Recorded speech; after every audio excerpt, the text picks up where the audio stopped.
So we heard how Satan, one of his primary tactics is that he wants to try to convince us that God doesn't love us. And he wants to ruin our relationship with God like that, always whispering that to us. And I think of it like there's a wife at home and there's a evil neighbor who's persistent. She's a gossip, and she comes over knocking on the woman's door every day saying, hey, you know your husband, I've been hearing some things about him. He's not really at work. He's really off with another woman. He doesn't love you. He wants to leave you as much as he can. He always talks bad things about you to me when she's on persistently knocking on this woman's door every day and trying to convince her to get rid of her husband, to divorce him because she hates them and she wants to tear apart their relationship. And so I think that's because Satan hates us. He wants to cause chaos in our life with God like that, and he's always going to be persistent in that. And so I think that's crucial that I have to watch out and fight that and always say no to that evil neighbor that's coming to my door every day saying, God doesn't love you. He's not... All the while, she's saying he's out cheating on you, but God is really working out of sight for my good to support me, and just like a faithful husband, working hard at work to support his wife, and so that's something that a temptation we have to fight every day. So I'm thankful for that word this morning.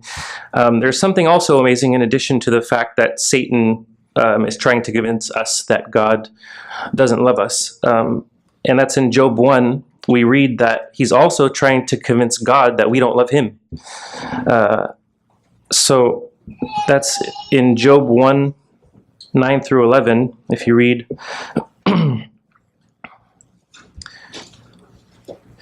So it says that, starting from verse 9, Satan answered the Lord. They were talking about Job. Does Job fear God for nothing? Have you not made a hedge about him and his house and all that he has on every side? You have blessed the work of his hands, and his possessions have increased in the land. But put forth your hand now and touch all that he has. Surely he will curse you to your face. So Satan is trying to tear apart our relationship with God. He's going to God saying, this person doesn't love you, and he's coming to us saying, God doesn't love you. He's trying to tear us apart. And then that's when the temptations come in. And God is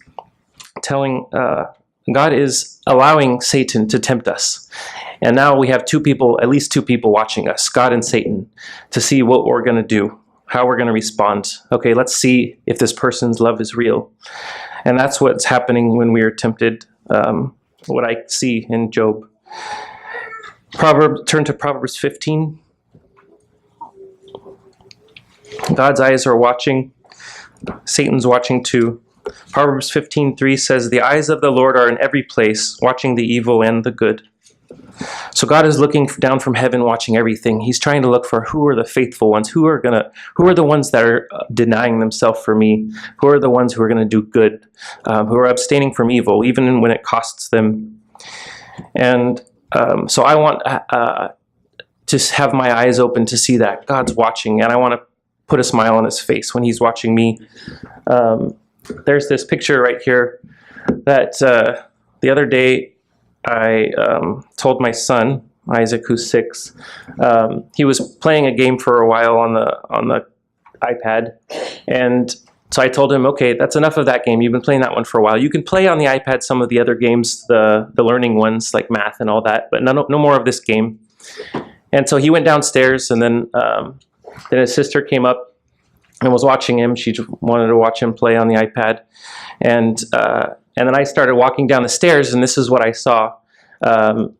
She was wanting him to open the game that I told him not to play, because it's a funner one. And she kept pressing the button to open the game.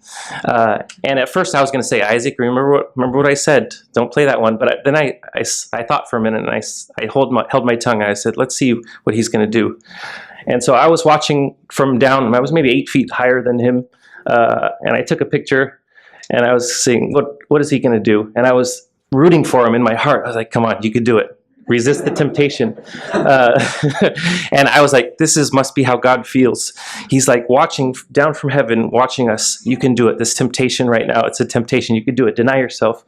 And every time that she opened it, he'd say, no, Juliana, no. Daddy said we can't play this. And he'd close it.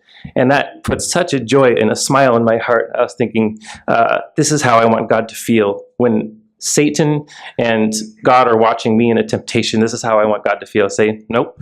God said, no, I'm running away from this. So to me, that stuck in my heart, and I want to keep this picture with me, remembering just the joy that it brought me when after he had I was sat there for maybe 3 minutes just watching and just seeing what's he going to do, and he kept closing it every time. So nope, can't do it.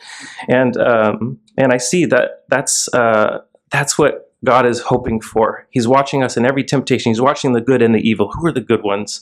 They bring a smile to my face. And it really brings to life the illustration that we hear sometimes when often we have times, is this okay to do? We get emails sometimes from people. Is it okay to watch this TV show, or is it okay to do this or do that? And then the answer that we've learned is, would you feel comfortable doing it with Jesus? Because you really are. Jesus is sitting next to us. God is there with us. And so I want to live every moment just as if God is right there with me. And if I wouldn't feel doing it in front of my church family or in front of somebody I really respect in the Lord, why should I do it in secret? Because God is there watching me, and I want to make him happy. And it's like, how would I feel saying a word to my spouse in secret, just me and her, if somebody that I really respect was there with me? How would I feel if I was talking to my children and disciplining them a certain way? Could I be happy? Could I feel okay knowing that Jesus was watching me right there, looking, how is Bobby going to handle this situation with his kids? Or even more in secret, if somebody does something, wrongs me in some way, what am I saying to myself inwardly?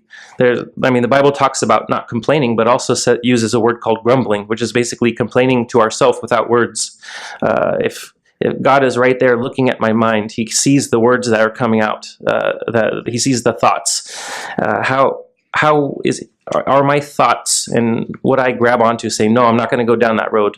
My feeling wants to criticize this person and judge them in my heart, but I'm not going to go down that road in my heart. I can't do it. My daddy said not to do this.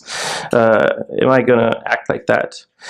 And so I want to have God smile and shame the devil, because the devil's celebrating when I fail in temptation and disobey. And for that, I know I need to cry out all the time for God and help to tempt. It's a real temptation. It was a temptation for my son to play the game that he loves. But I want to be able to be faithful, denying myself and taking God's word seriously, saying, no, I don't want to do it. And I know that I can't do it in my own strength. Willpower only gets you so far. I need to cry out to God and say, Lord, help me. And I believe that's what the fear of God is what it's basically. In Isaiah 66:2, when I think of the fear of God, I always think of this. Who is the one that, this is the one I will look to him who is humble and contrite of spirit, who trembles at my word. I think of fear of God as trembling at his word. Am I trembling at his word so much that I say, my daddy said, no, I'm not going to go down this road.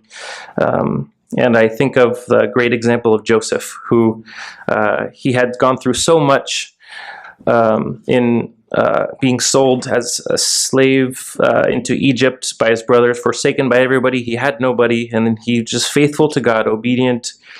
And then one of the biggest temptations of his life, this beautiful woman comes up to him, and it says in Genesis 39 that she said, come with me, lie with me. But he refused his master's wife, and he said, how could I do this great evil and sin against God? In verse 9, Genesis 39:9, how could I do this great evil and sin against God? So that's the attitude I want to have.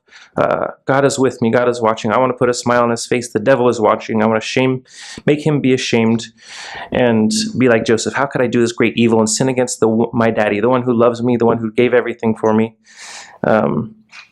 Yeah, thank you.